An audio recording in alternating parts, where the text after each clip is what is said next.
ഇന്ന് നമ്മൾ ഉണ്ടാക്കുന്നത് നാരങ്ങ അച്ചാറാണ്. ഈ നാരങ്ങ അച്ചാർ ഒട്ടും കയ്പില്ലാത്തതും ഉണ്ടാക്കിയാൽ ഉടൻ ഉപയോഗിക്കാൻ പറ്റുന്നതുമായ അച്ചാറാണ്. ഈ അച്ചാർ എല്ലാവർക്കും ഇഷ്ടപ്പെടും. നമുക്ക് എങ്ങനെയാണ് ഉണ്ടാക്കുന്നതെന്ന് നോക്കാം. അച്ചാറിടാനായി വലിയ 5 നാരങ്ങയാണ് എടുത്തിട്ടുള്ളത്. നാരങ്ങ ചെറിയ കഷ്ണങ്ങളായി കട്ട് ചെയ്ത് 3 ടീസ്പൂൺ മുളക് പൊടി, ഉപ്പ് ആവശ്യത്തിന്, 1/2 ടീസ്പൂൺ കായപ്പൊടി. ഇപ്പം ഈ 3 പൊടികളൂടെ ചേർത്തിട്ട് നന്നായി ഇളക്കി യോജിപ്പിച്ച് ഉടൻ തന്നെ ആവി കയറ്റിയെടുക്കണം. അതിനായി ഇഡ്ഡലി പാത്രത്തിൽ വെക്കാൻ പറ്റിയ ഒരു പാത്രത്തിലോട്ട് മാറ്റാം.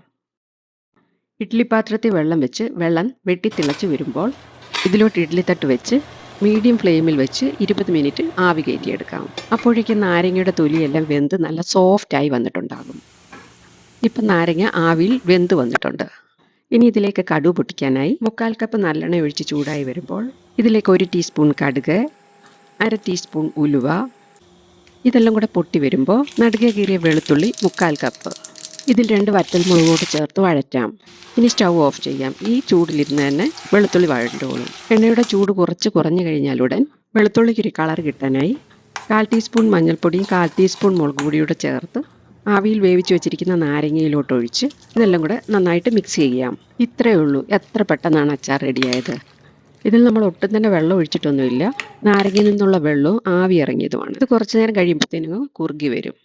ഇനി ടേസ്റ്റ് നോക്കി ഉപ്പ് കുറച്ച് കുറവുണ്ട്. ഉപ്പും 1/4 ടീസ്പൂൺ പഞ്ചസാരയും കൂടെ ചേർത്ത് നന്നായിട്ട് ഇളക്കാം. നാരങ്ങ കുറച്ചു നേരം ഇരുന്നപ്പോഴേക്കും കുറുകി വന്നിട്ടുണ്ട്. വളരെ സ്വാദിഷ്ടമായ ഈ അച്ചാർ, ഒട്ടും കയ്പില്ലാത്ത ഈ അച്ചാർ നമുക്ക് ഉടൻ തന്നെ ഉപയോഗിക്കുകയും ചെയ്യാം. എൻ്റെ ഈ വീഡിയോ ഇഷ്ടമായാൽ ലൈക്കും ഷെയറും സബ്സ്ക്രൈബും കൂടെ ചെയ്യണേ. താങ്ക്